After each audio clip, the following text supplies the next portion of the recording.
حضرت شمویل علیہ السلام، ان کا واقعہ ڈیٹیل سے بیان کیا جائے گا۔ نام، نسب اور بعثت۔ آپ کا نسب نامہ یوں ہے: شمویل بن بالی بن القمہ بن یرحم بن الیہوا بن تخو بن صوف بن القمہ بن ماحز بن اموسا بن ازریہ۔ حضرت مقاتل فرماتے ہیں آپ حضرت ہارون علیہ السلام کے ورثہ میں سے تھے۔ حضرت سدی رحم اللہ فرماتے ہیں کہ جب غزہ اور اسقلان کے عمالقہ بنی اسرائیل پر غالب آ گئے تو انہوں نے بے شمار اسرائیلیوں کو قتل کیا اور ایک بہت بڑی تعداد کو غلام بنا لیا۔ لاوی کے خاندان سے نبوت کا سلسلہ ختم ہو گیا اور اس کی اولاد میں صرف ایک حاملہ خاتون باقی رہ گئی۔ اس نے اللہ سے دعا کی وہ اسے بیٹا عطا فرمائے۔ اللہ تعالیٰ نے اسے بیٹا عطا کیا تو اس نے بیٹے کا نام شمعون یعنی شمویل رکھا۔ عبرانی زبان میں اس کا معنی ہے اسماعیل، یعنی اللہ نے میری دعا سن لی۔ جب یہ بچہ کچھ بڑا ہوا تو اس نے بچے کو مسجد بھیجا اور اسے ایک نیک بزرگ کے حوالے کر دیا تاکہ وہ عبادت اور بھلائی کی باتیں سیکھے۔ بچہ جوان ہونے تک اسی بزرگ کے پاس رہا۔ ایک رات وہ سویا ہوا تھا کہ مسجد کے کونے سے ایک آواز آئی تو وہ گھبرا کر اٹھ بیٹھا اور اسے ایسے لگا جیسے اس کے استاد محترم نے بلایا ہے۔ اس نے استاد محترم سے پوچھا کیا آپ نے مجھے بلایا ہے؟ استاد نے شاگرد کو پریشان دیکھا تو کہا ہاں سو جاؤ، تو وہ سو گیا۔ پھر اسے دوبارہ تبارہ آواز آئی تو کیا دیکھتا ہے کہ جبرائیل علیہ السلام اسے بلا رہے ہیں۔ وہ اس کے پاس آئے اور کہا اللہ نے آپ کو آپ کی قوم کی طرف مبعوث فرمایا ہے۔ تفسیر التبری جلد 2 صفحہ 810، تفسیر سورہ بقرہ آیت نمبر 246۔ لہذا آپ قوم کی طرف گئے اور پھر وہ واقعہ پیش آیا جسے اللہ تعالیٰ نے قرآن مجید میں بیان کیا ہے۔ ارشاد باری تعالیٰ ہے بھلا تم نے بنی اسرائیل کی ایک جماعت کو نہیں دیکھا جس نے موسیٰ کے بعد اپنے پیغمبر سے کہا کہ آپ ہمارے لیے ایک بادشاہ مقرر کر دیں تاکہ ہم اللہ کی راہ میں جہاد کریں۔ پیغمبر نے کہا کہ اگر تم کو جہاد کا حکم دیا جائے تو عجب نہیں کہ لڑنے سے پہلو تہی کرو۔ وہ کہنے لگے کہ ہم اللہ کی راہ میں کیوں نہ لڑیں گے جبکہ ہم وطن سے خارج اور بال بچوں سے جدا کر دیے گئے ہیں۔ لیکن جب ان کو جہاد کا حکم دیا گیا تو چند اشخاص، چند لوگوں کے سوا سب پھر گئے، اور اللہ ظالموں سے خوب واقف ہے۔ اور پیغمبر نے ان سے یہ بھی کہا کہ اللہ نے تم پر طالوت کو بادشاہ مقرر کیا ہے۔ وہ بولے کہ اسے ہم پر بادشاہی کا حق کیوں کر ہو سکتا ہے؟ بادشاہی کے مستحق تو ہم ہیں اور اس کے پاس تو زیادہ دولت بھی نہیں۔ پیغمبر نے کہا کہ اللہ نے اسی کو تم پر فضیلت دی ہے اور بادشاہی کے لیے منتخب فرمایا ہے۔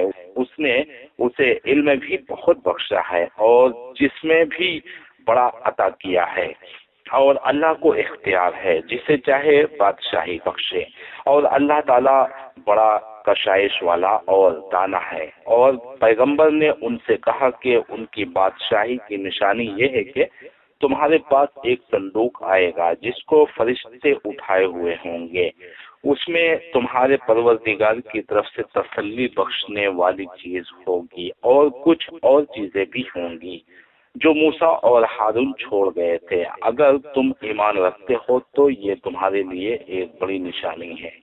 غرض جب طالوت فوجیں لے کر روانہ ہوا تو اس نے ان سے کہا کہ اللہ ایک دریا سے تمہاری آزمائش کرنے والا ہے۔ جو شخص اس میں سے پانی پی لے گا تو اس کی نسبت تصور کیا جائے گا کہ وہ میرا نہیں، اور جو نہ پیے گا تو سمجھا جائے گا وہ میرا ہے۔ ہاں اگر کوئی ہاتھ سے چلو بھر پانی لے لے تو خیر ہے۔ جب وہ لوگ دریا پر پہنچے تو چند شخصوں کے سوا سب نے پانی پی لیا۔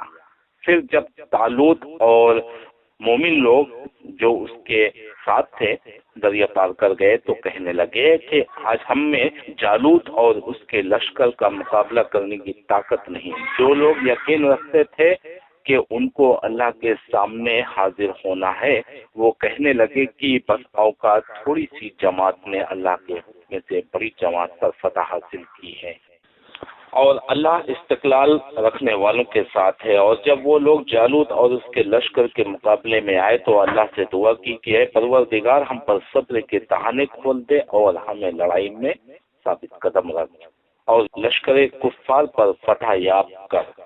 پھر طالوت کی فوج نے اللہ کے حکم سے ان کو ہزیمت دی اور داؤد نے جالوت کو قتل کر ڈالا، اور اللہ نے اس کو بادشاہی اور دانائی بخشی اور جو کچھ چاہا دکھایا، اور اللہ لوگوں کو ایک دوسرے پر چڑھائی اور حملہ کرنے سے ہٹاتا نہ رہتا تو نظام کائنات درہم برہم ہو جاتا، لیکن اللہ اہل عالم پر بڑا مہربان ہے۔ سورہ بقرہ آیت نمبر 246 سے 251 تک۔ اکثر مفسرین بیان کرتے ہیں کہ ان آیات میں جس نبی کا تذکرہ ہے وہ حضرت شمویل علیہ السلام ہیں، بعض کی رائے میں وہ حضرت شمعون علیہ السلام تھے، بعض نے کہا ہے کہ حضرت یوشع علیہ السلام تھے، لیکن یہ درست نہیں، کیونکہ ابن جریر رحم اللہ کے قول کے مطابق شمویل علیہ السلام کی بعثت حضرت یوشع علیہ السلام کی وفات سے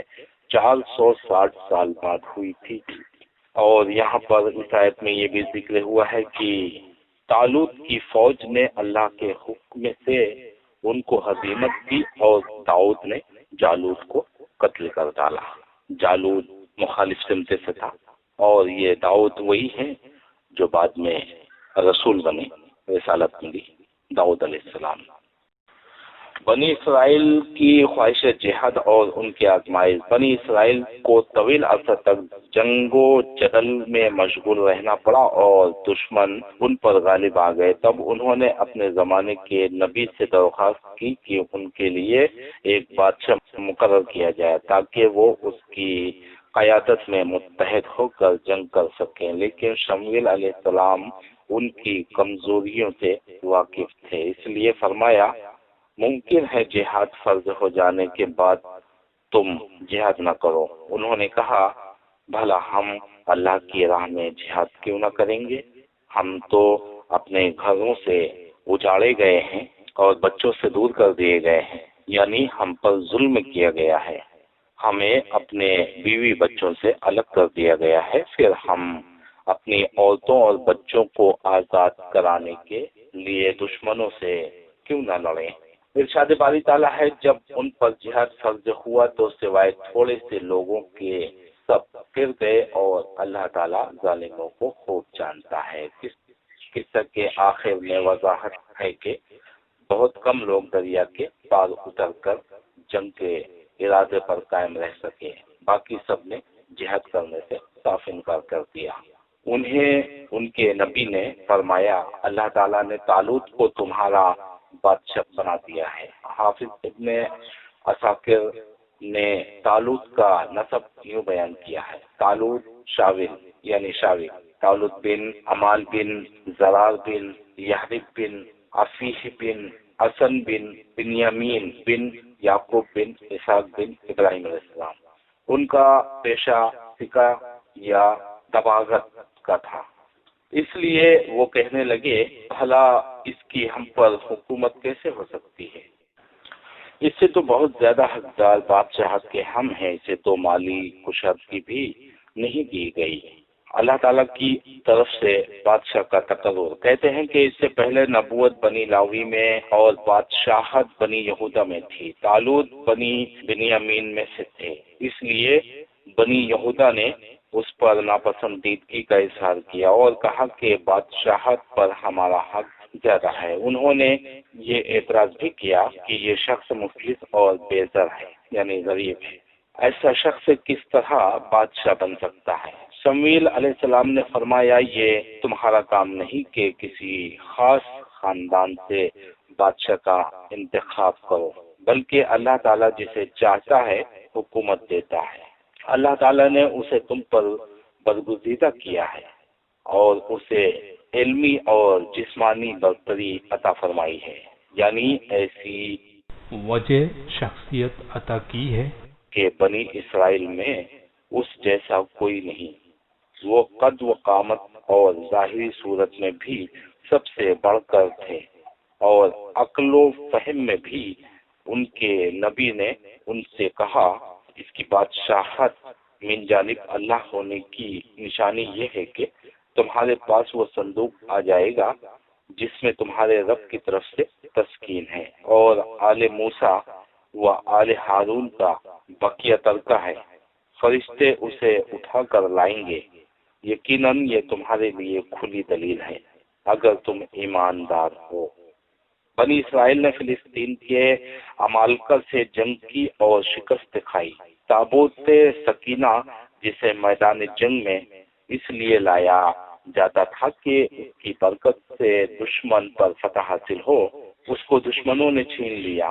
اس آیت میں یہ ذکر ہے کہ اللہ تعالیٰ نے ان سے وعدہ کیا اور طالوت کی نامزدگی اللہ کی طرف سے ہونے کی یہ علامت بیان کی کہ وہ صندوق جسے تابوت سکینہ یعنی اطمینان قلب والا صندوق کہتے تھے تمہیں واپس مل جائے گا۔ اس صندوق میں ایسے کون سے تبرکات تھے جو ان کے لیے باعث تسکین تھے؟ اس کے بارے میں مختلف اقوال ذکر کیے جاتے ہیں، وہ میں یہاں پہ بیان کرتا ہوں۔ نمبر 1، ایک قول کے مطابق سونے کا ایک تھال تھا جس سے انبیاء کرام علیہ السلام کے سینوں کو غسل دیا گیا تھا۔ نمبر 2، ایک قول کے مطابق یہ ایک قسم کی ہوا تھی۔ 3، ایک قول کے مطابق ایک بلی کی صورت تھی، جنگ کے دوران میں اس سے آنے والی آواز فتح کی بشارت سمجھی جاتی تھی۔ آل موسیٰ اور آل ہارون کا بقیہ ترکہ بھی اس صندوق میں تھا۔ 4، ایک قول کے مطابق اس میں ٹوٹی ہوئی آسمانی تختیوں کے ٹکڑے اور تھوڑا سا من تھا جو میدان طیہ میں ان پر نازل ہوتا رہا تھا۔ بہرحال شمویل علیہ السلام نے تابوت سکینہ کے متعلق قوم سے فرمایا، فرشتے اسے اٹھا کر لائیں گے، یعنی تمہاری نظروں کے سامنے فرشتے اسے اٹھا لائیں گے تاکہ قدرت الہی کی ایک نشانی ہو اور یہ ثابت ہو جائے کہ بادشاہت کی یہ نامزدگی واقعی اللہ کی طرف سے تھی۔ اس لیے فرمایا یقیناً تمہارے لیے کھلی دلیل ہے اگر تم ایماندار ہو۔ جب عمالقہ اس صندوق کو تبرکات سمیت لے گئے اور اس پر قابض ہو گئے تو اپنے شہر میں لے جا کر اسے اپنے ایک بت کے نیچے رکھ دیا۔ صبح کو دیکھا تو صندوق بت کے سر پر تھا، انہوں نے پھر نیچے رکھ دیا، اگلے دن پھر وہ بت کے سر پر تھا۔ کئی بار ایسا ہونے پر انہیں یقین ہو گیا کہ یہ صورتحال اللہ کی طرف سے ہے۔ انہوں نے صندوق کو شہر سے نکال کر کسی گاؤں میں بھیج دیا تو ان کی گردنوں میں بیماری لگ گئی۔ جب یہ بیماری طویل ہو گئی تو انہوں نے تابوت کو ایک بیل گاڑی میں رکھ کر بیلوں کو ہانک دیا۔ فرشتے انہیں ہانک کر بنی اسرائیل میں لے آئے۔ اس طرح نبی کی بتائی ہوئی بات لفظ بہ لفظ پوری ہو گئی۔ بائبل میں بھی واقعے کی تفصیل اسی طرح بیان کی گئی ہے اور بہت سے مفسرین نے یہی بات لکھی ہے، لیکن آیت سے بظاہر یہ معلوم ہوتا ہے کہ فرشتے اسے خود اٹھا کر لائے تھے، واللہ عالم۔ حضرت عبداللہ بن عباس رضی اللہ عنہما اور بہت سے مفسرین اس آیت کی تفسیر کی بابت بیان کرتے ہیں کہ آیت میں مذکور دریا سے مراد دریائے اردن ہے۔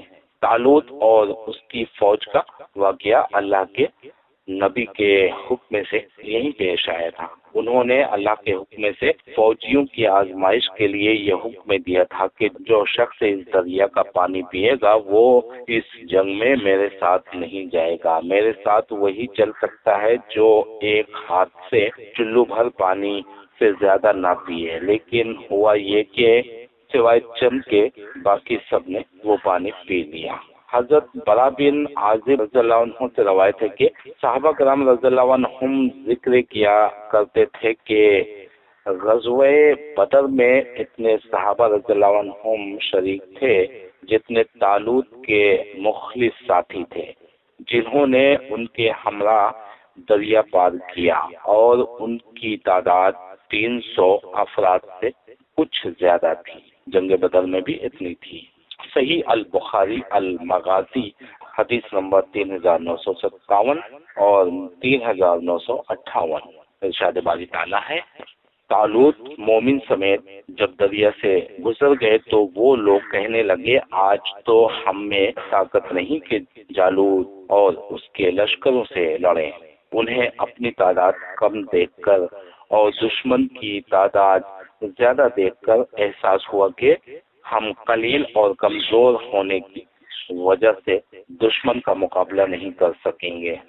لیکن اللہ تعالیٰ کی ملاقات پر یقین رکھنے والوں نے کہا بس اوقات چھوٹی اور تھوڑی سی جماعتیں بھی بڑی اور بہت سی جماعتوں پر اللہ کے حکم سے غلبہ پا لیتی ہیں. اللہ تعالیٰ صبر والوں کے ساتھ ہے، یعنی ایمان اور یقین رکھنے والے بہادروں اور شہ سواروں نے انہیں حوصلہ دیا اور جنگ میں خود پڑھنے کی ترغیب دی. جب ان کا جالوت اور اس کے لشکر سے مقابلہ ہوا تو انہوں نے دعا مانگی ہے ہمارے پروردگار ہمیں صبر دے، ثابت قدم رکھ اور قوم کفار کے مقابلے میں ہماری مدد فرما. مومنوں نے اپنے نبی کے ساتھ دشمنوں کا مقابلہ کرنے کے لیے پیش قدمی شروع کر دی. جب دشمن سے سامنا ہوا تو انہوں نے اللہ تعالیٰ سے مدد مانگی. انہوں نے دعا مانگی کہ دشمن کے مقابلے میں ثابت قدم رہ سکیں اور جنگ میں ان کافروں پر فتح حاصل ہو جو اللہ کی آیات کا انکار کرتے اور اس کی نعمتوں کی ناشکری کرتے ہیں. عظمت و قدرت کے مالک نے جو سننے والا اور دیکھنے والا اور ہر شے کی خبر رکھنے والا ہے دعا قبول کی. چنانچہ اللہ تعالیٰ کے حکم سے انہوں نے جالوتیوں کو شکست دی تھی.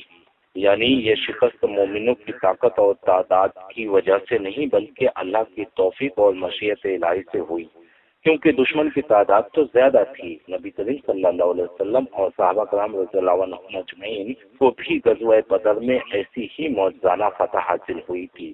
جیسے کہ اللہ تعالیٰ کا ارشاد ہے جنگ بدر میں اللہ تعالیٰ نے عین اس وقت سے تمہاری مدد فرمائی جبکہ تم نہایت پست حالت میں تھے، اس لیے اللہ ہی سے ڈرو کسی اور سے نہیں تاکہ تمہیں شکر گزاری کی توفیق ہو. سورہ آل عمران آیت نمبر 123 123.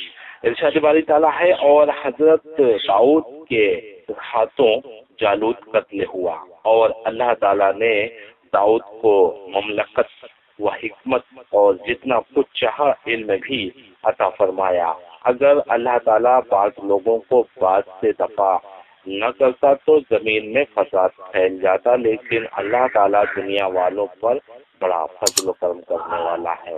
اس سے معلوم ہوا کہ حضرت داؤد علیہ السلام بہت بہادر تھے.